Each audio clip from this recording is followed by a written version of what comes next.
नमः श्रीवर्धमानाय निर्धूतकलिलात्मने सालोकानां त्रिलोकानां यद्विद्यादर्पणायते। आचार्य समंतभद्र महाराज विरचित सम्यक दर्शन के 8 अंगों का जो क्रमवार वर्णन किया जा रहा है, उसमें निःशंकित अंग, निःकांक्षित अंग, निर्विचिकित्सा अंग, अमूढ़ दृष्टि अंग, उपगुहन अंग और स्थितिकरण अंग, इतना आप सुन चुके हैं।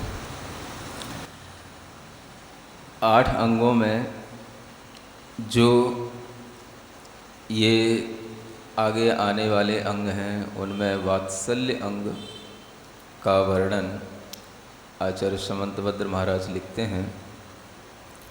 स्वयूथ्यान प्रति सद्भाव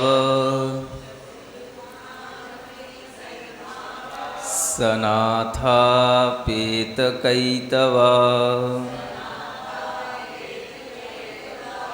प्रतिपत्तिर्यथा योग्यं वात्सल्यमभिलप्यते।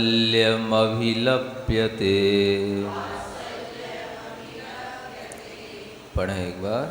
स्वयूथ्यान प्रति सद्भाव सनाथापेतकैतवा प्रतिपत्तिर्यथा योग्यं वात्सल्यमभिलप्यते। कहा जा रहा है, वात्सल्य अंग की प्राप्ति के लिए हमें क्या करना? स्वयूथ्यान प्रति सद्भाव। अपने यूथ का मतलब होता है समूह, है ना। इंग्लिश में यूथ जवानों का समूह बोलते हैं, युवाओं का समूह बोला जाता है। यहाँ पर भी आप ये भाव रख सकते हैं कि जो व्यक्ति वात्सल्य भाव में है, प्रेम भाव में है, वो युवा है, जवान है। उम्र से कोई अंतर नहीं होता। इसलिए कहा जा रहा है स्वयूथ्यान प्रति सद्भाव सनाथा, कि जो अपना समूह है उसके प्रति हमेशा सद्भावना का भाव रखें। सद्भाव से सनाथ माना होता है सहित हों। सद्भाव अपने समूह के प्रति रखने को कहा गया है यहाँ, स्वयूथ्यान प्रति। अब इस स्व का अर्थ हम अनेक तरह से व्यापक रूप से लगाते हुए अपने स्व समूह तक भी लगा सकते हैं। एक तो स्व का मतलब ये हो गया कि जो अपने ही जैसे धार्मिक लोग हैं, अपनी ही जैसी श्रद्धा रखने वाले हैं, अपने ही तरह वीतराग देव शास्त्र गुरु को मानने वाले हैं, वो सब हमारा यूथ है, वो सब हमारा अपना ही समूह है। उस समूह के प्रति सद्भाव रखना, हमेशा सद्भावना बनाए रखना। और उसमें भी यदि हम और थोड़ा सा उसको समझने की कोशिश करें तो हर व्यक्ति का जो अपना अपना समूह है, अपनी अपनी जो कैटेगरी है, श्रावक की अपनी कैटेगरी है, व्रतियों की अपनी कैटेगरी है, महाव्रतियों की अपनी कैटेगरी है, वो सब अपना अपना उनका समूह है। उस समूह के प्रति सद्भावना बनाए रखना, ये सबसे पहला वात्सल्य भाव कहलाता है। वात्सल्य शब्द के नाम से तो आप परिचित ही हैं। वत्सलता के भाव को वात्सल्य भाव कहते हैं। और वत्सल भाव एक तरह का, जैसे वत्स शब्द से वत्सल शब्द बनता है ना। वत्स को जो लाता है उसका नाम है वत्सल। वत्स का मतलब होता है, अगर देखा जाए तो वत्स शब्द भी जो है, एक बछड़ा शब्द जो आपने सुना होगा, उसका यह मूल संस्कृत रूप है वत्स शब्द, समझ आ रहा ना? क्योंकि वत्स को अगर हम प्राकृत में बोलेंगे तो वत्स बोलेंगे, है ना? और वत्स को बोलते बोलते हम बछड़ा, बछिया, बच्चा, समझ आ रहा ना? ऐसा बोलने वाने लग जाता है। तो ये वत्स से बना है।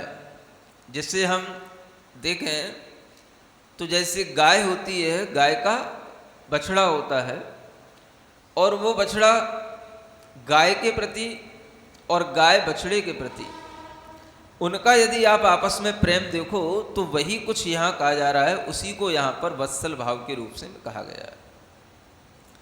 गाय का जैसे अपने बच्चे के प्रति प्रेम देखने को मिलता है कि अगर वो बछड़ा थोड़ा भी उसकी दृष्टि से दूर होगा तो गाय को चिंता हो जाती है, और बछड़ा भी अगर अपनी माँ से थोड़ा सा दूर होगा तो उसको भी रोने जैसी स्थिति बनने लग जाती है, वो भी रेंकने लग जाता है। और जब दोनों एक दूसरे के पास आ जाते हैं तो निश्चिंत भी होते हैं, और कभी आप उनके उस स्नेह भाव को देखें तो समझ पाएंगे कि बछड़ा को गाय किस तरीके से प्रेम करती है।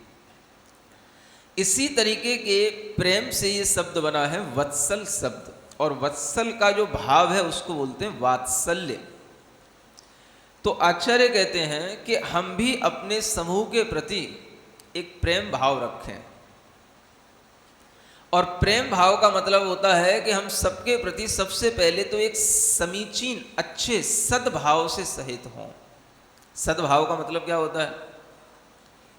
जब आप लोग कहते हैं कभी कभी इस शब्द को कि सबके प्रति सद्भावना रखो, सद्भावना का मतलब अच्छी भावना रखो, सबके प्रति अच्छा भाव रखो, तो ये अपने आप में बड़ी महत्वपूर्ण चीज़ है कि हम जिनके साथ में रह रहे हैं उस समूह के रहने वाले लोगों के प्रति हमेशा सद्भाव रखना, प्रशस्त भाव रखना, अच्छा भाव रखना, उनके लिए बुरा नहीं रखना, बुरा नहीं सोचना।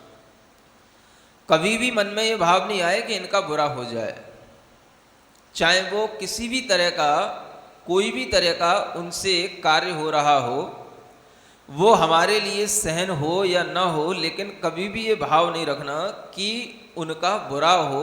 हमेशा यही भाव रखना कि सबका अच्छा हो और उनके प्रति हमेशा मेरी भावना अच्छी रहे।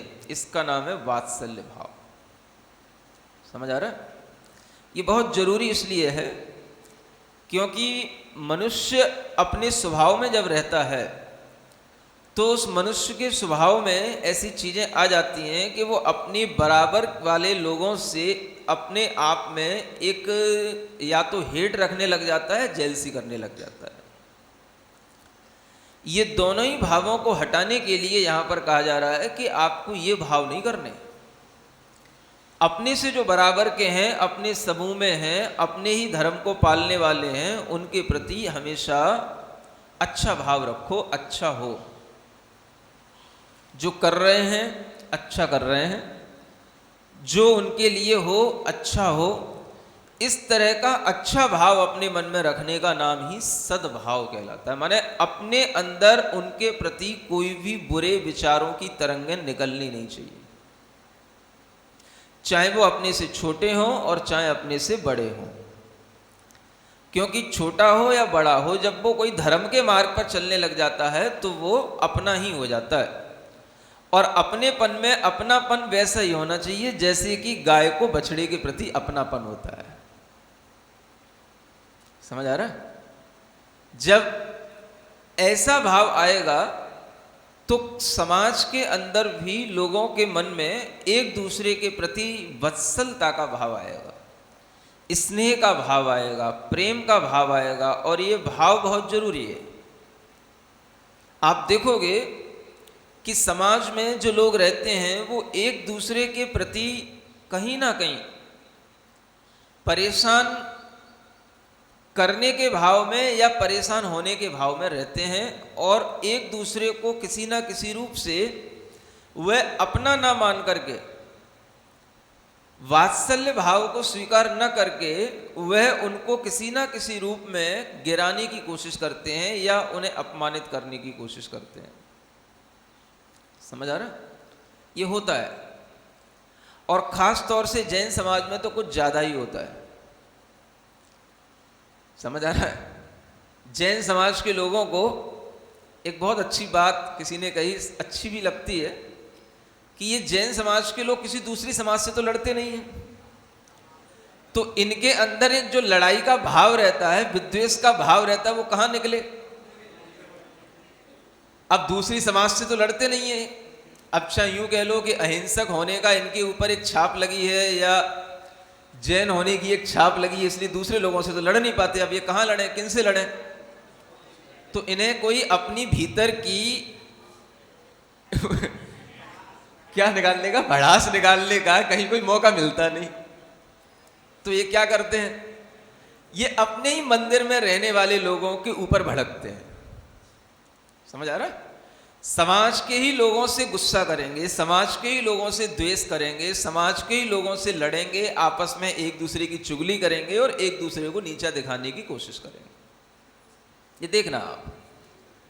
इसीलिए जैन समाज में सबसे ज्यादा लड़ाइयां मंदिरों में हो रही हैं। मंदिरों की कमेटियां, मंदिरों के अध्यक्ष, मंत्री, और अगर 3 साल में 5 साल में नए चुनाव हो जाते हैं तो पूर्व अध्यक्ष या पूर्व मंत्री, अगर कहीं कोई किसी ने उसको चुनाव में नहीं लिया है, रिटायर्ड हो गया, या किसी ने नए चुनाव में नए को चुन लिया, तो पहले वाले की आंखें उसके प्रति सही बनी रहें, ये बहुत कम होता है। समझ आ रहा है? क्योंकि वो जो पहले वाला था, वो मंत्री पहले था, अध्यक्ष पहले था, अब नए चुनाव में दूसरा आ गया तो पिछले वाला ही सोचता है कि मुझे क्यों हटाया गया, अब मैं इसको देखता हूं। अब तो वो उसकी कमियां निकालता है, छोटी छोटी बातों पर अपने ग्रुप बना लेता है, लड़ने की कोशिश करता है। और ये अक्सर ज्यादातर समाजों में यही देखने को आ रहा है। समाज में लोग आपस में यदि इस स्नेह भाव को ध्यान में रखें, प्रेम भाव को ध्यान में रखें, तो ही समाज में धर्म रह सकता है। क्योंकि ये धर्म के ही अंग हैं। वात्सल्य अंग, ये किसका अंग है? सम्यक दर्शन का अंग है। सम्यक दर्शन ही तो धर्म है, और क्या धर्म है? मंदिर बनाना धर्म है कि मंदिर में पूजा करना धर्म है? कि आत्मा का जो गुण है सम्यक दर्शन, उसकी ये जो पर्याय है, ये धर्म है। जब हमें यही पता नहीं होता तो हम इन्हीं बातों में उलझे रहते हैं। वो पूजा 4 क्यों करता है, वो चिल्ला के क्यों करता है, वो अभिषेक पहले क्यों करता है, वो भगवान को पहले क्यों छू लेता है, वो मंदिर पहले क्यों आ जाता है, वो भगवान को पहले क्यों उठा लेता है। इन्हीं में लड़ रही है समाज आज की। समझ आ रहा है? जितने भी पढ़े लिखे लोग हैं, अब उन्हें पढ़ा लिखा ही कहें या ना कहें, लेकिन धर्म के नाम पर आज सब लोग इसी में लड़ रहे हैं। समझ आ रहा है? और उनको भी वही मंदिर आना है, उनको भी वही भगवान से पूजा करना है, उनको भी उन्हीं भगवान से काम है, उनको भी उन्हीं भगवान से काम है। तूने पहले क्यों उठा लिया, तूने पहले क्यों प्रक्षाल कर लिया, तूने क्यों पहले हाथ लगा दिया, क्यों माथा टिका दिया, क्यों पहले गंधोदक ले लिया, क्यों उसमें हाथ डाल दिया। ये जो है एक दूसरे को इस तरीके की बस छीटा कसी में लड़ाइयों को बढ़ाते चले जाते हैं, और फिर एक के साथ में 4 खड़े हो गए और एक के साथ में 4 उसके ही जैसे कहने लगे, हाँ ये गलत कर रहा है, हाँ ये गलत कर रहा है, गलत कर रहा है, तो 4 एक तरफ हो गए और उसके भी साथ में हैं 4 वैसे करने वाले, सो वो 4 एक तरफ हो गए, सो मतलब 2 ग्रुप बन गए। समझ आ रहा है? और उसमें कहीं किसी के साथ में कोई पूर्व अध्यक्ष, पूर्व मंत्री शामिल हो गया तो फिर वो लड़ाई उसकी हो जाती है। ये रिटायर्ड कमेटी है, एक्स कमेटी है, और ये प्रेजेंट कमेटी है। समझ आ रहा है? और इसी में अपनी एनर्जी वेस्ट करते हैं। जैन समाज में आज जितनी लड़ाइयां देखने को मिल रही हैं, इतना पहले देखने को नहीं मिलता था। समझ आ रहा है? ये बात बड़ी कड़वी लगेगी आप लोगों को, लेकिन ये देखने को मिल रहा है बहुत। यहां तक कि छोटी छोटी सी बातों पर कोर्ट कचहरियां भी हो रही हैं, केस चल रहे हैं। यहां वेदी क्यों बना दी, यहां वेदी नहीं बननी चाहिए थी, यहां पर ये नहीं होना चाहिए था, ऐसा क्यों कर दिया, अगर कर दिया तो वो स्टे ले आया और उसने जो है रोक लगा दी उसका। ये सब चीजें बताती हैं कि हमारा धर्म से कोई लेना देना नहीं है, हमें केवल अपनी दादागिरी मंदिर में दिखाना है, और अपनी दादागिरी दिखाने का हमें कोई मौका मिलता नहीं। हो सकता है कि घर में भी तुम्हारी कोई ना सुनता हो, हाँ कौन किसकी सुनने वाला है, पत्नी है वो भी तुम में 2 थप्पड़ दे सकती है। आज की पत्नी इतनी बड़ी हो गई है, स्वतंत्र हो गई है, पति के बराबर हो गई है, और बेटा तो तुम भूल के भी मत मारना उसको, कभी भी सुनाना ही नहीं कभी भी, नहीं तो वो या तो तुमको समझा देगा या फिर घर छोड़ के चला जाएगा। तो आदमी के अंदर जो अपना क्रोध है वो कहाँ निकले, अब समझ आ रहा है ना? तो वो अपनी जो भड़ास है वो समाज में फिर ऐसे ही निकालता है। तो ये जो आपस में चल रहा है, अब वो मंदिर भी आ रहा है, अभिषेक भी कर रहा है, पूजा भी कर रहा है, लेकिन ये काम ऐसे नहीं होगा। मैंने जैसे कहा वैसे ही होगा। लड़ जाऊंगा, कोर्ट कचहरी हो जाएगी, चलेगा, लेकिन बात नहीं सुनेगा किसी की। समझ आ रहा? तो उसे ये भी चिंता नहीं है कि हमारे मंदिर की बात वकीलों के पास जा रही है, अन्य समाज के लोगों के पास जा रही है, समाज में भी पूरा सब ये माहौल मचा हुआ है, ये सब गलत है, अच्छा नहीं होता, इससे कोई मतलब नहीं। मुझे जैसा करना है मैं वैसा ही करूँगा। तुमसे दम हो तो मुझसे लड़ लो, और जहाँ तक लड़ सको मुझसे लड़ते रहना, मैं भी तैयार हूँ, तुम भी तैयार हो जाओ। समझ आ रहा है? ये आदमी के अंदर जब आता है तो उसका पूजा करना, अभिषेक करना, आप सोचें क्या है, क्या कोई धर्म है ये पूजा अभिषेक? जो धर्म था वो तो उसे दूर तक कहीं पता नहीं। सबसे पहले तो यही सोचना चाहिए था कि वात्सल्य भाव धर्म है, हम आपस में पहले स्नेह भाव रखें। जहां प्रेम भाव होगा वहां 2 बातें सुन ली भी जाएंगी और कह ली भी जाएंगी तो कुछ नहीं होगा, अगर प्रेम होगा तो। समझ आ रहा है? और जहां प्रेम नहीं है तो वहां बिना कुछ कहे आदमी ने अगर वहां देख भी लिया एक दूसरे को, तो उतने में भी उसको गुस्सा आ सकता है और उतने में भी समझ सकता है आदमी मेरा विरोधी है। जय जिनेन्द्र नहीं करता, मंदिर में आता है रोजाना, रोजाना निकलता है, देखता तो है लेकिन कभी अच्छी नजरों से देखता भी नहीं है। तो स्नेह भाव जब दिखाई नहीं देता तो उस आदमी के अंदर दूसरे के प्रति अपने आप वैमनस्य का भाव आ ही जाता है। ये क्या हो गया? कहाँ है धर्म? ये सोचने की बात है।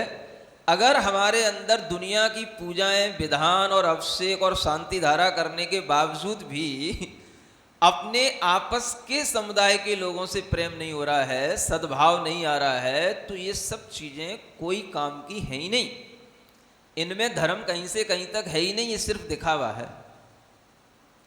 धर्म तो आत्मा के इन परिणामों का नाम है जो यहां बताया जा रहा है। वात्सल्य भाव रखो, इसी वात्सल्य के बाद ही जो है प्रभावना होगी। प्रभावना का भाव आगे आने वाला है। और प्रभावना का मतलब क्या होता है कि जिन शासन की भावना, जिन शासन की चीज बाहर जाए, लोग कहें हाँ ऐसे जिन शासन होता है, ऐसे जैन होते हैं, ऐसे जैन मंदिर होते हैं। अगर वही जैन लोग कोर्ट कचहरियों में मंदिर के नाम पर केस करने लगे, दावे करने लगे, तो क्या जिन शासन की प्रभावना होगी, क्या मंदिर की प्रभावना होगी, और क्या मंदिर बनाने का औचित्य होगा? समझ आ रहा है? तो ये प्रभावना तो कैसे हो सकेगी अगर वात्सल्य ही नहीं होगा।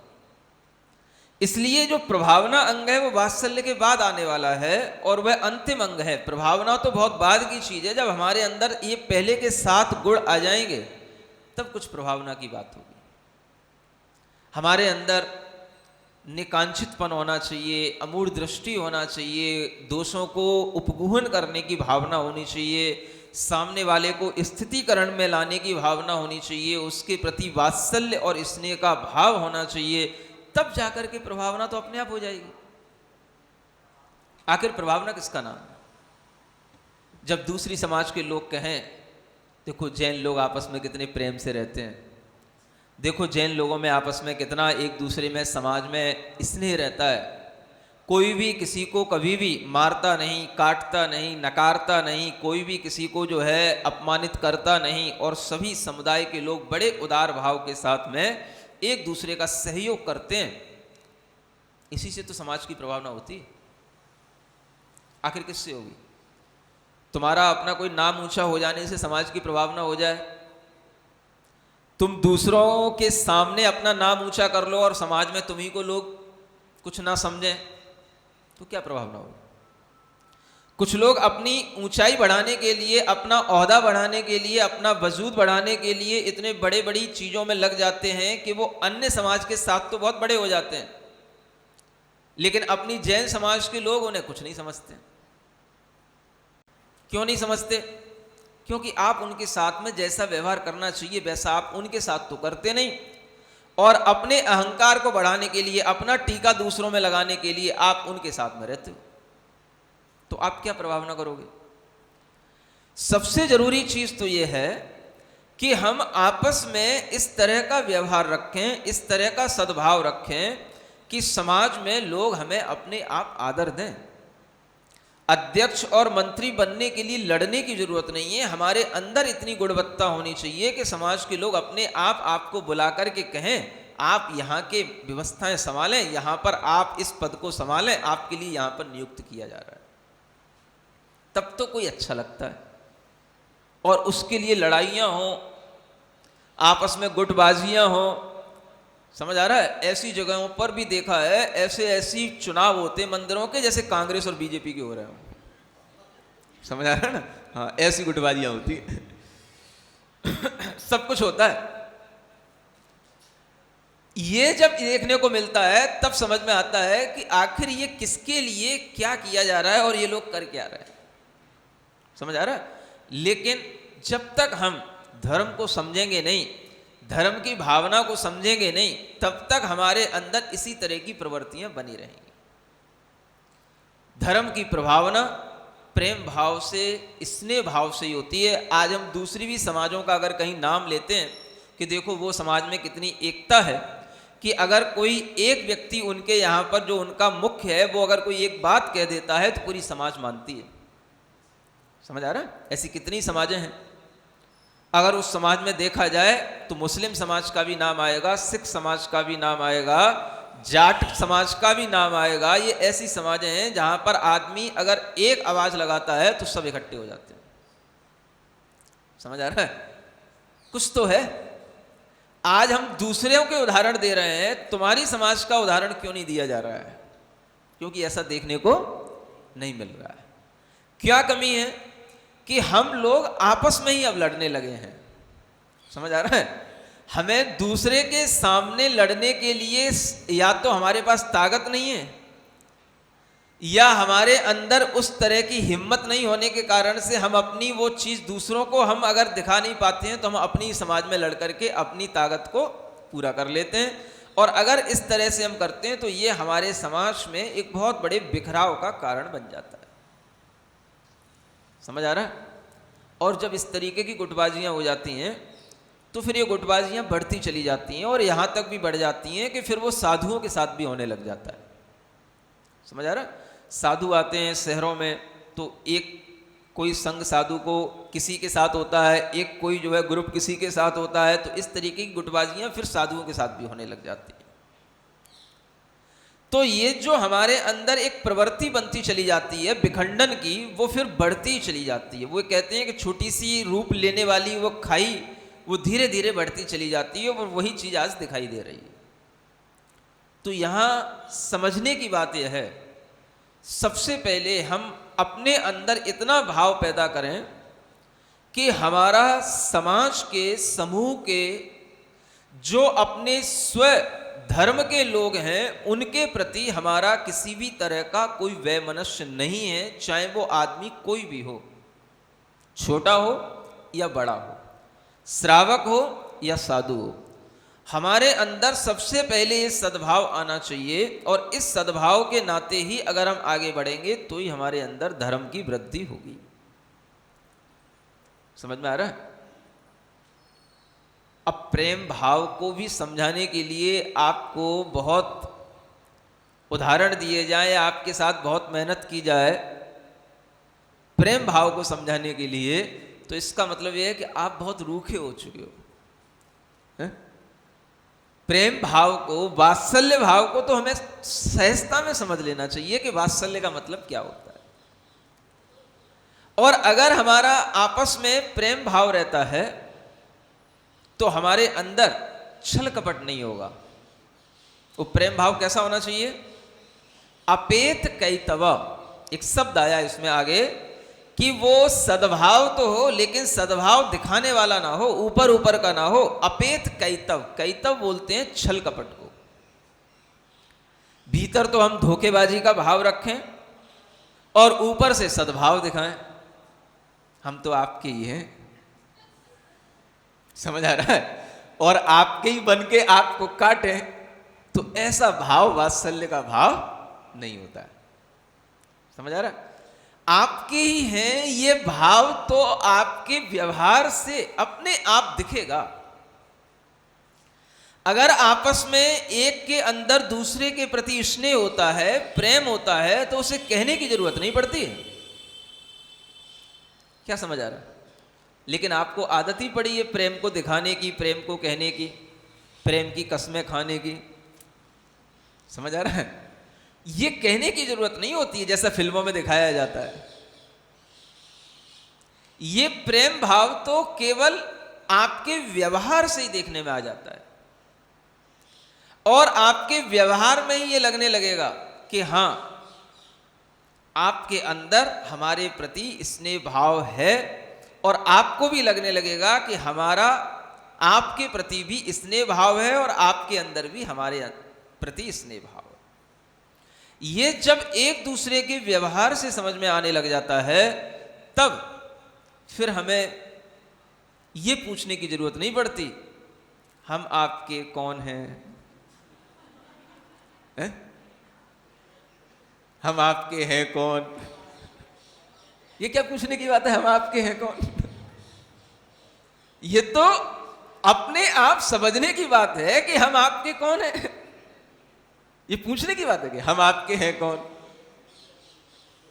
ये तो एक भीतर स्नेह भाव अगर है तो ये सबको समझ में आता है कि हम भी उसी धर्म पर चलने वाले हैं, ये भी उसी धर्म पर चलने वाले हैं। और अगर धर्म में एक दूसरे के प्रति भाव होगा, आपस के होंगे, तो आपस में सहधर्मी का भाव होगा, और अगर कोई पद होगा, पद के हिसाब से भाव होगा, तो गुरु भक्त का भाव होगा, गुरु शिष्य का भाव होगा। हा? पूछने की जरूरत तो नहीं है ना हम आपके हैं कौन, इसमें क्या पूछने की जरूरत। कोई भी एक जैन धर्म वाला दूसरे जैन धर्म से भी अगर कभी भी किसी भी समाज के लोग से मिलता है तो उसे क्या पूछने की जरूरत है। सबको पता है हम भी इसी धर्म का पालन करने वाले हैं, आप भी इसी धर्म का पालन करने वाले हैं। जो एक धर्म का पालन करने वाले होते हैं वो सधर्मी कहलाते हैं। क्या शब्द है? सधर्मी।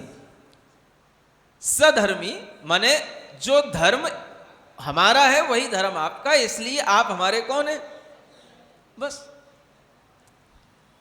अगर वो है तो अपने आप वो दिखेगा, व्यवहार में आएगा, उसके लिए हमें अलग से कहने की जरूरत नहीं पड़ेगी, समझाने की जरूरत नहीं पड़ेगी। और जहां इस तरह का प्रेम भाव होता है वहां पर हम एक दूसरे की रक्षा के भाव में भी आ जाते हैं। अगर कभी किसी के ऊपर कोई आपत्ति आती है तो सबसे पहले आप देखना, अगर आपके अंदर प्रेम भाव होगा तब तो आप उसकी आपत्ति को दूर करने का भाव करोगे, और अगर आपके अंदर प्रेम भाव नहीं होगा तो आप मौन लेकर के बैठ जाओगे, सोचोगे ठीक है आई है तो खुद ही निपटेगा, खुद ही करेगा, आई है तो अच्छा ही है, थोड़ा उसको भी समझ में आएगा। समझ में आ रहा है? आप देख लेना, अगर किसी के ऊपर कोई आपत्ति आई और आपके अंदर यह भाव आ जाए कि नहीं नहीं नहीं अच्छा नहीं हुआ, आपत्ति इस तरह की आना धार्मिक व्यक्ति के लिए ठीक नहीं, उसकी आपत्ति का निवारण हो, अगर हम कुछ कर सकते हैं तो हम उसमें कुछ ना कुछ मन वचन काय से अपना सहयोग करें, और अगर कुछ नहीं है तो कम से कम आप सद्भाव करें, सद्भाव। अब यहां पर छल समझ में आएगा। अगर आप निश्चल भाव से उसके प्रति सद्भाव करेंगे तो आपकी सद्भावना आपके अंदर भी दिखाई देगी, और उससे दूसरे के अंदर भी समझ में आएगा कि इनका इनके प्रति सद्भाव है। समझ आ रहा? ये चीजें कहने की नहीं, दिखाने की नहीं, सद्भावना हमेशा अपने आप झलक जाती है। आपके मुख से झलक जाएगी, आपकी आंखों से झलक जाएगी, आपकी बातों से झलक जाएगी, और जब इस तरह की सद्भावना दिखाई देगी तो वह सद्भावना की तरंग ही उसके लिए बहुत है, क्योंकि जिसके ऊपर जो आपत्ति आई है वो तो अपने कर्म से आई है उसके ऊपर, वह खुद उसको झेलेगा। हम किसी के कर्म को तो कभी अलग कर नहीं सकते हैं, किसी के कर्म से उसको बचा नहीं सकते, लेकिन हमारा एटीट्यूड उस समय पर क्या होना चाहिए वो हमारे अंदर स्वयं समझने की चीज है। इसलिए कहा जाता है सम्यक दर्शन का भाव जिसे समझना होता है वो खुद अपने आप को समझता रहे। आपके अंदर अगर दूसरे सहधर्मी के प्रति वात्सल्य भाव होगा तो आप उसके कभी भी स्वप्न में भी उसका बुरा नहीं सोचेंगे कि इसका बुरा हो जाए, भले ही उसने आपके साथ कितना ही बुरा किया हो, कोई बात नहीं, वो उसकी अज्ञानता थी, वो उसका अहंकार था, वो उसकी अपनी ईर्ष्या का भाव था। ईर्ष्या का भाव उसके अंदर था, हमारे अंदर तो नहीं है, तो उसको वह चीज उसके लिए नुकसान देगी, लेकिन हमें क्यों अब उससे ईर्ष्या का भाव करना। मान लो एक साधर्मी हमसे ईर्ष्या का भाव कर रहा है तो वो करे, लेकिन हमें नहीं है उसके प्रति, वो करे, वो उसकी अज्ञानता हो सकती है, वो उसके अंदर धर्म भाव की कमी हो सकती है, लेकिन अगर हम धर्म को जानते हैं तो हम क्यों करें उसके प्रति। वो हमसे ईर्ष्या कर रहा है तो हम भी उससे ईर्ष्या करेंगे, ये तो फिर कहीं भी धर्म रहेगा नहीं। फिर समझ आ रहा है? वो हमसे घृणा कर रहा है तो हम भी उससे घृणा करेंगे, वो हमसे गुस्सा कर रहा है तो हम भी उससे गुस्सा करेंगे, वो हमें नीचा दिखा रहा है तो हम भी उसको नीचा दिखाएंगे। अगर इस तरीके की भावनाएं आएंगी तो धर्म फिर कहीं नहीं बचेगा, कहीं तो बचना चाहिए ना। और जहां 2 लोग होंगे, 4 लोग होंगे, वहां एक ना एक में कमी तो होगी, लेकिन एक ना एक को तो कहीं ना कहीं धर्म बचा के रखना ही पड़ेगा। अब वो सोचेगा मैंने ठेका ले रखा है, तू जब मेरे लिए कह सकता तो मैं तेरे लिए नहीं कह सकता, तो फिर धर्म भाव में कमी आ जाएगी, फिर वात्सल्य भाव में कमी आ जाएगी। एक ना एक को तो सहनशील होना ही पड़ेगा। समझ आ रहा है? तो वात्सल्य भाव में भी सहनशीलता है। आप दूसरे के प्रति निश्चल रूप से, निष्कपट भाव से प्रेम तभी रख पाएंगे जब आपके अंदर दूसरे के दुर्व्यवहार को भी सहन करने की क्षमता होगी। वो कर रहा है वो उसके लिए है, लेकिन हमारा तो धर्म हमें पालन करना है, और हमें सबके प्रति ये सिखाया गया है सद्भाव रखो, क्योंकि अपने ही समूह का व्यक्ति है। जरूरी नहीं है कि सब समूह में रहने वाले सब व्यक्ति एक ही जैसे भावों के हों, सबके इमोशन, सबके थॉट, सबके टेम्परमेंट सब एक जैसे ही हों। समझ आ रहा? सब कुछ अलग अलग होता है, नेचर सबके अलग अलग होते हैं, सबको एक ही दिन में तो सब समझ में नहीं आ सकता है। हमें कोई चीज आज समझ में आई है तो जरूरी नहीं है कि आज हमको समझ में आ गई तो आज ही सबको समझ में आ जाए। हमें भी तो आज ही समझ में आई है, इससे पहले तो हमको समझ में नहीं आई थी, तो उसको भी कभी समझ में आएगी। हम सद्भाव रखें, अगर हम दूसरे के प्रति सद्भाव रखेंगे तो उसको भी कभी ना कभी समझ में आएगा, और जब समझ में आएगा आ जाएगा, लेकिन वो आएगा इसी तरीके से, कसाई बढ़ाने से बढ़ती है और शांत करने से शांत होती है। अगर हम वात्सल्य भाव को बढ़ाएंगे तो कुछ ना करें तो कम से कम इतना मौन भी धारण कर लें, हमारा उसके प्रति कोई द्वेष भाव नहीं है, हम सद्भाव रखते हैं, भगवान उसका अच्छा करे, उसकी बुद्धि अच्छी हो, हमें उससे कोई मतलब नहीं है। अगर आप इतना भी भाव करेंगे तो भी वो आपके लिए सद्भाव में आएगा, भले ही वो आपके प्रति कैसा ही हो। ये भाव जब हर किसी के अंदर थोड़ा थोड़ा भी आने लगेगा तो धर्म इसी को बोलते हैं। धर्म उतर रहा है। कहाँ उतर रहा है? भीतर उतर रहा है। समझ आ रहा है? गले के नीचे भी पहुंच रहा है, हृदय तक धर्म की तरंगें आ रही हैं। ये धर्म की तरंगों को महसूस करने के लिए ही ये वात्सल्य भाव है ना। अब देखो आप, ये कितने बड़े बड़े भाव होते हैं जिनके लिए इतने बड़े बड़े उदाहरण दिए गए हैं कि आचार्य समंतभद्र महाराज किसी गाय बछड़े का उदाहरण नहीं दे रहे हैं यहां पर, किसी श्रावक के प्रेम भाव का उदाहरण नहीं दे रहे हैं यहां पर वो जब आगे उदाहरण दे रहे हैं तो वो एक विष्णु कुमार मुनि का उदाहरण दे रहे हैं। समझ आ रहा है? किन का उदाहरण दे रहे हैं? हाँ, किस भाव से दे रहे हैं कि देखो वो इतने शक्तिशाली मुनि होकर के भी, विक्रिया रिद्धि को धारण करने वाले रिद्धिधारी मुनि महाराज होकर के भी,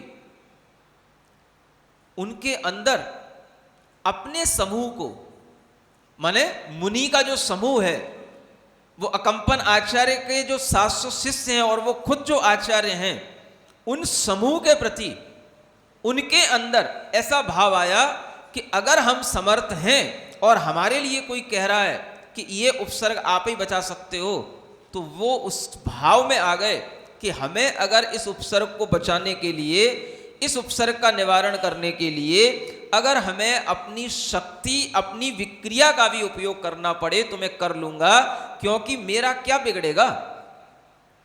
लेकिन इन साधुओं को संक्लेश के साथ कहीं हो ना जाए कुछ, और इनके ऊपर जो उपद्रव आया है, इनका रत्नत्रय निर्विघ्न रूप से पले और ये अपनी आयु के साथ में अच्छी तरह से संलेख ना करें, ऐसे भाव अगर उनके अंदर आए तो आप सोचें कि ये भाव कितने बड़े भाव हैं।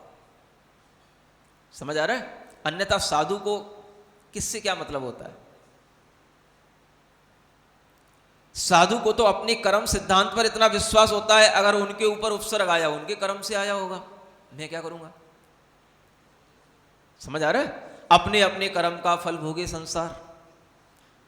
ये श्रद्धांत साधु के अंदर तो इतना दृढ़ होता है कि वो अपने भी दुष्कर्मों को जीतने के लिए अपना भी प्रतिकार नहीं करता और उसको भी सहन करता है।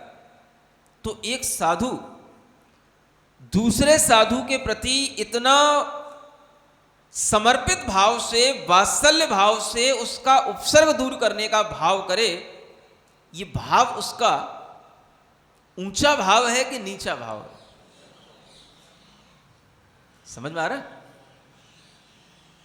व्यवहार सम्यक दर्शन क्या होता है, निश्चय सम्यक दर्शन क्या होता है, जिसे ये चीजें अच्छे ढंग से मालूम होंगी, वो व्यवहार को भी निभाना जानेगा और अपने निश्चय को भी निभाना जानेगा। जब ध्यान में बैठेगा तो अपने भी दुष्कर्मों को जीत लेगा, और जब आंख खोलेगा तो दूसरे के दुष्कर्म आए हैं, उनके पाप का कोई फल मिल रहा है, तो उसको भी प्रतिकार करने की तत्पर हो जाएगा, क्योंकि उसे मालूम है साधु समाधि की भावना, वैयावृत्ति की भावना, वात्सल्य धर्म को प्रवाहित करने की भावना, ये सब धर्म भावना ही है। एक से धर्म समाज में आगे बढ़ता है, और जब हम आंख बंद करके ध्यान करते हैं तो उससे धर्म हमारी आत्मा में आगे बढ़ता है। दोनों प्रकार के धर्म, एक व्यवहार है, एक निश्चय है, दोनों प्रकार के धर्म का पालन करने वाला ही साधु होता है। और अगर इस प्रकार का धर्म एक मुनि महाराज अपनी शक्ति लगा करके और एक आचार्य के कहने पर कि जाओ इस उपसर्ग को निवारण करने की शक्ति विष्णु कुमार के अलावा और किसी के पास में नहीं है, उनको बता दो, और उन्हें यह भी नहीं मालूम कि उनके पास में रिद्धि प्रकट हो गई है, वो अपने क्षुल्लक को बेचते वहां से, और जब वो देखते हैं कि वास्तव में हमको रिद्धि प्राप्त हो गई है, क्या करेंगे रिद्धि को। लेकिन अगर एक गुरु ने कहा है, एक कोई साधु ने कहा है, आचार्य ने कहा है कि तुम ही ऐसा कर सकते, तो इसका मतलब वो भी चाहते तो वो भी कर सकते थे, लेकिन उनके पास में वो रिद्धि नहीं थी, तभी तो वो खुद नहीं किए। इसके लिए कोई अच्छा योग्य व्यक्ति चाहिए, शक्तिशाली व्यक्ति चाहिए, रिद्धियों की संपन्नता से सहित कोई व्यक्ति होगा, तभी वो इस तरीके के दुष्ट मंत्री उससे समझ पाएंगे। सामान्य व्यक्तियों की बातों को मानने वाले नहीं है वो दुष्ट मंत्री। एक महाराज नहीं है, 700 मुनि महाराज हैं, वो तो सब अपने कर्म का फल भोगने को तैयार हैं, और उपसर्ग होते हुए 1, 2, 4 दिन बीत भी चुके हैं, कोई टस से मस नहीं हुआ। लेकिन एक मुनि महाराज के मन में जब ये भाव आया कि मैं अगर ऐसा कर सकता हूं तो मैं क्यों ना करूं, वो गए और जाकर के उन्होंने पहले तो जिस राज्य में गए थे वो राज्य में उन्हीं का भाई था, गृहस्थ अवस्था का उन्हीं का भाई था, वही राजा था, और उसी राजा ने उनको 7 दिन के लिए राज्य दे दिया था। तो वो पहले तो अपने भाई से ही कहने गए कि तू क्या कर रहा है, अपने कुल में, अपने धर्म में, अपने राज्य में तो कभी ऐसा होता नहीं था कि हम साधुओं के ऊपर उपसर्ग करें, और यहां ऐसा हो रहा है। तो वो कहता भाई मैं क्या कर सकता हूं, मैंने वचन दे रखा है, मैं अपने वचन का निर्वाह कर रहा हूं, मैं आपके चरणों में प्रणाम करके कहता हूं कि मैं कुछ कर नहीं पाऊंगा, अगर आप में शक्ति है तो आप कर लो। ये मैं मानता हूं कि अपने कुल धर्म में ये नहीं होता, लेकिन मैं वचनबद्ध हूं, मैं भी क्षत्रिय हूं, क्या करूं। समझ आ रहा है। अब जब उन विष्णु कुमार मुनि के लिए सुनने को मिला, तब वो स्वयं गए। अब यहां पर दो तरह के कथानक आते हैं। एक कथानक में तो ये नहीं लिखा कि उन्होंने कोई बामन का रूप रखा, कोई ब्राह्मण का भेष बनाया। जो हरिवंश पुराण में कथा आती है उसमें तो सीधा सीधा लिखा है कि वो मुनि महाराज ही थे, वहां गए, सीधे बाली से जाकर के मिले, उस बलि आदि जो मंत्री थे उनसे मिले जाकर के। समझ आ रहा। जो दूसरे कथाकोश हैं उनमें इस बात को जिक्र है कि उन्होंने एक अपनी विक्रिया से ब्राह्मण का रूप बना लिया, क्योंकि वो ब्राह्मण ही थे, और इस कारण से उन्होंने ब्राह्मण का रूप बनाया ताकि वो हमें देखेंगे तो वो हमें दक्षिणा देने के लिए तत्पर होंगे। और उन्होंने इस तरीके का उस समय पर स्वांग रचा विक्रिया के माध्यम से कि ये एक बार हमारे सामने इस बात के लिए वचनबद्ध हो जाए कि ये हमें कुछ दे दे। तो हम इससे क्या मांगेंगे? थोड़ी सी जमीन मांगेंगे। क्यों मांगेंगे? जब उसने उन मंत्रियों से कहा कि इनको छोड़ दो, तो वो मंत्री कहते हैं मैं कुछ नहीं जानता, इन्हें उठ के चले जाना चले जाए, मैं क्यों छोड़ दूं, मैं तो अपना काम कर रहा हूं। वो दूर रह करके उपसर्ग कर रहे थे। तो वो कहते हैं कि ये कहीं भी उठ करके नहीं जाएंगे, तो क्या करेंगे? इनको अपने स्थान से हटा करके ले जाने के लिए मुझे केवल 3 डग जमीन दे दो। समझ आ रहा?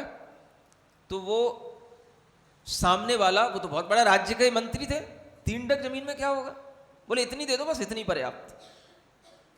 तो इस प्रकार की उनके अंदर जो ज्ञान की शक्ति थी कि एक बार इन्हें जब वचनबद्ध करके इन्हें पता पड़ेगा कि 3 डग जमीन क्या होती है, तो उन्होंने 3 पग जमीन में पूरा का पूरी दुनिया नाप ली। अब हम कहां पर अपनी इस पैर को रखें, कहां पर हम अब इस 3 जग जमीन के अलावा अब क्या बचा है, हम क्या दें? तो मतलब तू भी मेरी गिरफ्त में ही आ गया। समझ आ रहा है? अब जब ऐसा हो गया, तब जाकर के उस समय पर तो देवता लोग भी हिल गए। किन्नर, किंपुरुष, गंधर्व, सारे के सारे देव आकर के आनंद मनाने लगे। और जब मुनियों का ये इस तरीके से शक्ति का प्रयोग देखा और विक्रिया रिद्धि के माध्यम से उनका उपसर्ग दूर होता हुआ देखा, तो अनेक देवता लोग आकर के जय जयकार करने लग गए। ये तो हो गया विष्णु कुमार मुनि का काम। समझ आ रहा है? उपसर्ग दूर कर दिया उन्होंने। उपसर्ग दूर करने के बाद में यह भी लिखा हुआ है शास्त्रों में कि उन्होंने अब एक तरीके की देखा जाए तो साधु ने एक थोड़ा सा अगर कोई व्यवहारिकता का काम किया, किसी के लिए कुछ भी किया, तो कहीं ना कहीं उन्होंने अपने भावों में एक अपनी विक्रिया शक्ति का प्रयोग करने का एक शल्य तो उन्होंने अपने अंदर पैदा की। समझ आ रहा है? एक सूक्ष्म भाव देखा जाए तो विक्रिया शक्ति का प्रयोग करना पड़ा उन्हें, ये उनके लिए अच्छा नहीं लगा। समझ आ रहा है? क्योंकि साधु अपनी शक्ति का प्रयोग करके कुछ करे, उसे कभी ये पसंद नहीं होता है। लेकिन एक बहुत बड़े काम के लिए उन्हें ऐसा करना पड़ा, और उसके कारण से किसी ना किसी को थोड़ी ठेस तो लगी, स्वाभाविक है। अब बलि मंत्री है, हमारा कोई दुश्मन तो नहीं है, लेकिन अगर हम उसके सामने कुछ कह रहे हैं, उसको भी हम कुछ कर रहे हैं, तो कहीं ना कहीं अपमानित तो हुआ, वो जलील तो हुआ, लोगों की दृष्टि में आया तो कि इसने गलत किया। समझ आ रहा है? इसका दोष भी साधु को लगता है, और साधु सोचता है कि ये भी हमारे लिए ठीक नहीं, लेकिन क्या करें, धर्म के कार्य के लिए ये करना जरूरी है। समझ में आ रहा है? उस भाव में वह हमेशा नहीं रहता, लेकिन धर्म का कार्य ये बात के लिए कि धर्म की रक्षा, साधुओं की रक्षा, रत्नत्रय की रक्षा करने के लिए अगर कभी अपनी शक्ति का प्रयोग करना पड़ता है, तो साधु को करना है, और करना पड़ता ही है, और करता है।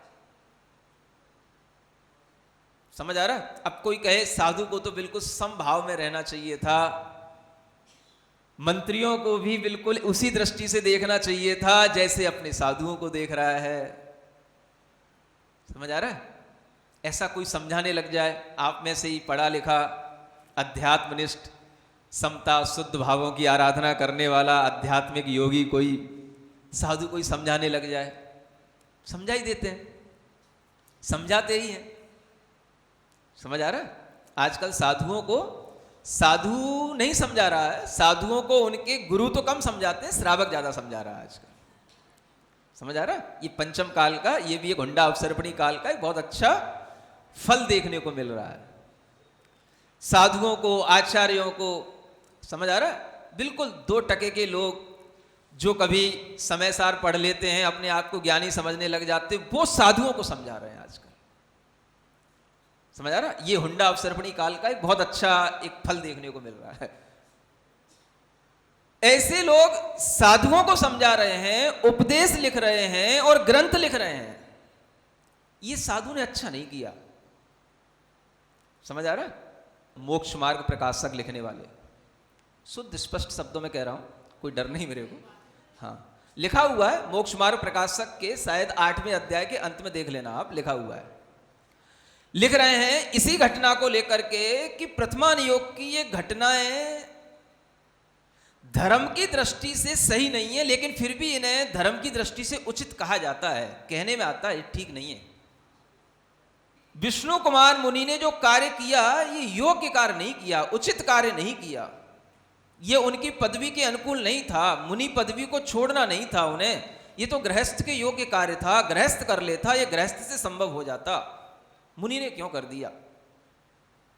उन विद्धिधारी विष्णु कुमार मुनि के कृत्य को गलत कह रहा है आचार्य समंतभद्र महाराज को, जिन्होंने वात्सल्य अंग में विष्णु कुमार मुनि का उदाहरण दिया। समझ आ रहा है? आज उनके ग्रंथ हमने अपने मंदिरों में सजा रखे हैं। ऐसा कोई मंदिर नहीं होगा जहां मोक्ष मार्ग प्रकाशक रखा हुआ ना मिलता हो।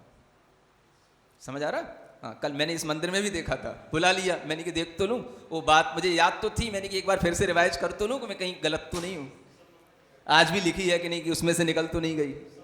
समझ आ रहा है? तो मैंने देखा, नहीं वो जो कहता हूं वैसी लिखी हुई है।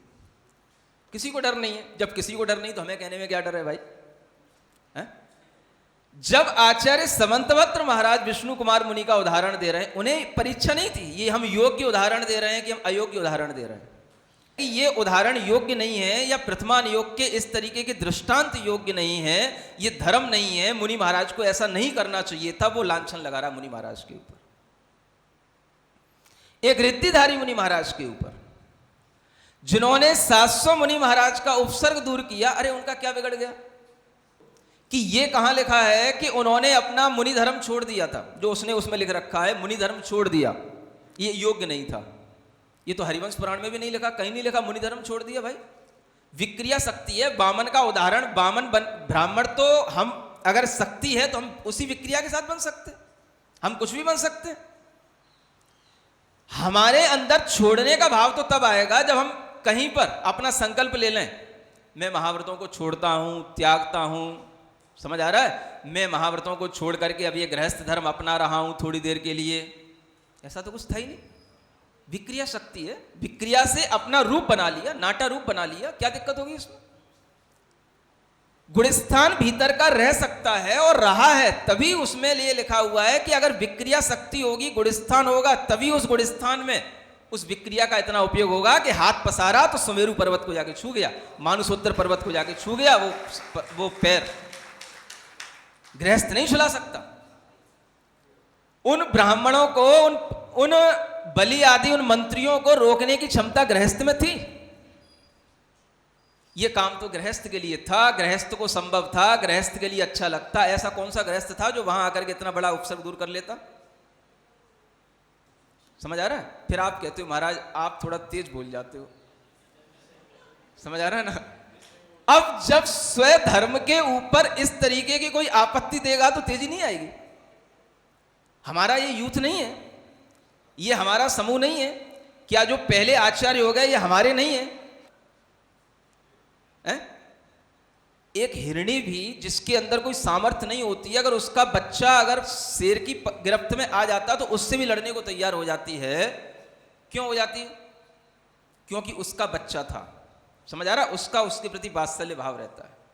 आप अगर मुनि महाराजाओं को लेकर के इस तरीके की जो शास्त्र के इतने बड़े बड़े उदाहरण हैं, इनको गलत ठहराओगे और हम अगर कुछ बोले हमको गलत ठहराने लगो, आपको तेज नहीं होना चाहिए, आपको तो अपने समता भाव में रहना चाहिए। हमें मालूम है समता भाव क्या होता है। जब हम आपको समझा रहे हैं तो आपको समझाने के लिए हमें अपनी अगर समता भी छोड़नी पड़े ना, तो हम भी उसी तरीके का प्रायश्चित लेके समता भाव में चले जाएंगे। जैसे वो विष्णु कुमार मुनि अपनी विक्रिया शल्य को दूर करने के लिए अपने गुरु के पास गए, प्रायश्चित लिया और फिर बाद में शुक्ल ध्यान किया, केवल ज्ञान प्राप्त करके मोक्ष हो गया उनका। कोई संसार में नहीं है, वो देर नहीं लगती मुनियों को भाव बदलने में। समझ आ रहा है? गुणस्थान में ही ये सब होता है। अगर मैं तेजी से बोल रहा हूं तो मेरा गुणस्थान ही गिर जाएगा, मुझे मालूम है गुणस्थान किससे गिरता है, मुझे मत समझाओ। समझ आ रहा है? और मेरे गुणस्थान में कितनी ताकत है और मेरा गुणस्थान कितना क्रोध झेल सकता है वो भी मुझे पता है। आपको ये छोटी छोटी बातें हमें समझाने की जरूरत नहीं है, आचार्यों को समझाने की जरूरत नहीं है कि कौन क्या कर रहा है। आज व्यक्ति के अंदर इतना ज्ञान आ गया कि छोटा सा छोटा व्यक्ति भी आज बड़े बड़े आचार्यों के प्रति अपने कमेंट्स देने लग गया है। समझ आ रहा? वीडियो बना बना करके भेज देता ग्रुपों में अपने आप को ज्ञानी बताने के लिए और ये कहने के लिए कि ये गलत हो रहा है, मैं पत्थर की दीवार की तरह खड़ा हो जाऊंगा, चट्टान की तरह खड़ा हो जाऊंगा, मैं गलत नहीं होने दूंगा। क्या गलत तू रोक लेगा? तू ये क्या गलत हो रहा है? क्या गलत तेरे दिमाग में आ रहा है? तेरा दिमाग कहां है और उनका दिमाग कहां है? तू क्या सोच रहा है? ऐसे ऐसे लोग सामने आ रहे हैं जिन्हें ना शास्त्रों का ज्ञान, ना मर्यादाओं का ज्ञान, ना साधुता का ज्ञान, ना कोई श्रावकाचार का ज्ञान, अपने आप को ज्ञानी मार रहे हैं। समझ आ रहा है? और ये सब कोई नहीं है, उसी तरह के पढ़े लिखे लोग हैं जिन लोगों ने जिन ज्ञान का सम्मान करें। क्या हम इस तरह के मोक्ष मार्ग प्रकाशक जैसे ग्रंथों की बढ़ोत्तरी करें या इनको मंदिरों में रखें या इन्हें पढ़ने के लिए, स्वाध्याय के लिए प्रेरित करें लोगों को? क्या सीखेंगे लोग इससे? कोई मर रहा है, मरने दो। अगर एक साधु ने किसी साधु को बचाने के लिए अपने शक्ति का प्रयोग किया तो उसमें बुरा क्या है? हमारी ये समझ में तो आए। मुनि धर्म का त्याग तो तब कहलाता है जब वो गृहस्थ बन गए होते। अरे अपने गुणस्थान में रह करके ही वो सब कुछ संभव है। तेजस समुद्घात भी अपने गुणस्थान में रह करके निकलता है जो सब कुछ भस्म कर देता है। समझ आ रहा है? लेकिन उसका परिणाम गलत होता है। ये कोई गलत परिणाम की चीज नहीं थी, ये उचित परिणाम की चीज थी। इसीलिए बाद में आचार्यों ने उनकी प्रशंसा की, देवों ने प्रशंसा की। आप देखो, देव लोग वहां पर प्रशंसा करने के लिए आ रहे हैं, सम्यक दृष्टि देव लोग भी प्रशंसा करने आ रहे हैं और मनुष्य भी प्रशंसा कर रहे हैं, आचार्य प्रशंसा कर रहे हैं। समझ आ रहा है? और ये इसलिए कहना पड़ रहा है, जब मेरे सामने कोई आकर के इस तरीके का प्रश्न करता है, कोई भोला भाला श्रावक, महाराज मैं एक स्वाध्याय में गया था और मुझे वहां सिखाया गया, बताया जा रहा था कि मुनि महाराज को ऐसे काम करना योग्य नहीं है, उचित ऊंचे पद में रह करके उस पद को छोड़ना, नीचे पद में आना, ये मुनि महाराज के योग्य नहीं है। उदाहरण दिया जा रहा था महाराज विष्णु कुमार मुनि महाराज का। हमसे आके पूछता है, महाराज बताओ ये बात सही है क्या? अब बताओ मैं क्या समझाऊं उसको उस समय पर। समझ आ रहा है? जब इस तरीके के लोग हमसे आकर के पूछेंगे तो क्या होगा? जब हम आपको समझाएंगे तो क्या समझाएं? अब हम आपको जब हम वात्सल्य पढ़ाएंगे, यही चीज तो समझानी पड़ेगी कि आप जो गलत समझ रहे हो वो समझो कि गलत क्या है और सही क्या है। जो शास्त्रों के उदाहरण हैं, जिन्हें हर आचार्यों ने मान्य किया है, उन्हें हम आज लिख रहे हैं। इससे पहले किसी ने नहीं लिखा, किसी ने भी इससे पहले कभी नहीं कहा कि ये चीज गलत हुई। समझ आ रहा है? और अब उस ऊपर जितने चलने वाले लोग हैं और उस चीज को गलत कह रहे हैं और वही चीज पढ़ा रहे हैं। क्या इसमें बुरा हो गया? इधर उन्होंने उपसर्ग का निवारण किया, उन्हें खुद मालूम है ये मैंने एक अपनी विक्रिया रिद्धि का उपयोग किया, मेरे लिए ठीक नहीं था, क्योंकि मुझे अपने धर्म ध्यान और शुक्ल ध्यान के भाव में ही रहना था। लेकिन अगर मेरे निमित्त से इतना बड़ा उपकार हो गया तो कोई बात नहीं। समझ आ रहा? अगर वो चीज गलत होती तो देव लोग कभी उसकी प्रशंसा करने नहीं आते, बीड़ा बजाने नहीं आते, जय जयकार करने नहीं आते, अगर वो चीज गलत होती तो। समझ आ रहा? जब देव लोग प्रशंसा कर रहे हैं, मनुष्य प्रशंसा कर रहे हैं, ये समंतभद्र जैसे आचार्य प्रशंसा कर रहे हैं, समझ आ रहा है? आप पढ़ के देखना इस चीज को, कि ये सोचना ही गलत है कि उन्होंने अपना मुनिपद छोड़ दिया। कहां छोड़ दिया भाई? कहीं फिर दोबारा दीक्षा लेने गए क्या मुनि महाराज किसी गुरु महाराज से? वो कुछ नहीं, अपना एक प्रायश्चित इस बात का कि मुझे विक्रिया रिद्धि का प्रयोग करना पड़ा, आज से प्रायश्चित लेता हूं कि मुझे ऐसा फिर से काम ना करना पड़े, अब मैं अपनी शक्ति का प्रयोग नहीं करूंगा। मुनि महाराज को तो इतना ही दुख होता है कि मैंने अपनी शक्ति का प्रयोग कर लिया। ये विक्रिया शल्य कहलाती है। शल्य थी कि मुझे विक्रिया रिद्धि प्राप्त हो गई, अब मैं इससे माध्यम से इस उपसर्ग को दूर कर सकता हूं। तो इस शल्य का निवारण करके वो फिर अपने ध्यान में बैठ गए। कुछ नहीं, उन्हें कोई दीक्षा तो लेनी नहीं पड़ी, तो मुनिपद कहां छूट गया? प्रायश्चित लिया। प्रायश्चित क्या होता है? गुरु से निवेदन कर लेना या अपनी बात कह देने का नाम भी प्रायश्चित होता है।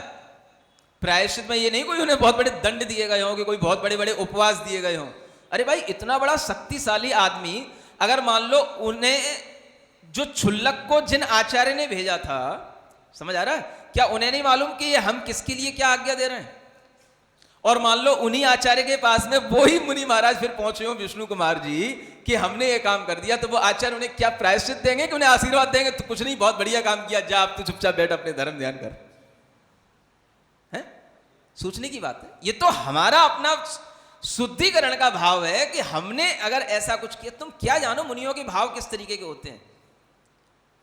ये भाव भी एक तरीके से अपने लिए अच्छा नहीं कि हमने किसी एक को थोड़ा सा नाराज किया हो, एक को प्रसन्न किया हो, लेकिन क्या करें, धर्म वत्सलता के नाम पर यह भी कभी कभी करना पड़ता है। समझ आ रहा है? तो मुनि महाराज ने मिच्छा में दुक्कड़म किया, गुरु से जाकर के अपना कृत्य कह दिया। गुरु ने उन्हें प्रसन्नता से आशीर्वाद दिया और कोई उपवास और प्रायश्चित नहीं दिए। कोई आलोचना करना भी प्रायश्चित होता है। बस गुरु से कह देना कि हमसे ऐसा हो गया, ये भी प्रायश्चित होता है। अब हमने उस शल्य को छोड़ दिया, अब हम बिल्कुल निश्चल हो गए, बैठ गए धर्म ध्यान में, केवल ज्ञान हो गया, मोक्ष हो गया। क्या दिक्कत हो गई? आज वही धर्म तो है जिस धर्म के कारण से आप रक्षाबंधन मनाते हो। सीख मिलनी चाहिए थी कि हमें इसी तरीके की अपनी शक्ति लगा करके धर्म की, धार्मिक की रक्षा करना है। ये तो कुछ सीखा नहीं कि जब बड़े बड़े लोग, बड़े बड़े रिद्धिधारी मुनि महाराज भी ऐसा करते हैं, तो हमें भी अपनी शक्ति लगा करके धर्म धार्मिक की रक्षा करनी चाहिए, अपवाद नहीं करना चाहिए। ये तो कुछ सीखा नहीं, उल्टा लिखने बैठ गए। समझ आ रहा है? दूसरों को उपदेश देना, खुद अज्ञानता में जीना, और बस इस तरह से जब ये सामने आता है तो हक बनता है हमारा भी, वात्सल्य धर्म के कारण से हमारे में अंदर भी ये भाव आता है कि ये गलत है, तो गलत को गलत कहना चाहिए। समझ आ रहा है? ये हमारा कोई आक्रोश नहीं है, ना हमारा किसी से कोई विद्वेष है। ये हम जो सिद्धांत में, शास्त्र में गलत सिखाया जा रहा है, उसको रोकने के लिए कह रहे हैं आपका ये कृत्य ठीक नहीं है। इस तरीके के उपदेश आप अगर श्रावकों को देकर के भटका रहे हो और उन्हें मुनियों के विरुद्ध बना रहे हो, तो ये कार्य गलत है। समझ आ रहा है? ये धर्म वात्सल्य धर्म का भाव है, और इस धर्म के भाव में अगर आप अपने लिए उन विष्णु कुमार मुनि को आदर्श बना करके रखेंगे, तभी आपके अंदर कुछ आएगा। अगर आप उनकी निंदा के भाव में आएंगे और अपना ज्ञान दिखाएंगे, तो ये सहन नहीं होगा। समझ आ रहा? धार्मिक को सहन नहीं होगा। जो मुनि विरोधी हो उनको सहन हो जाए तो हो जाए, लेकिन जो धर्म के विरोधी नहीं है उन्हें कभी सहन नहीं होगा। समझ आ रहा है? तो आप इस ज्ञान को दूसरे को पहुंचाएं।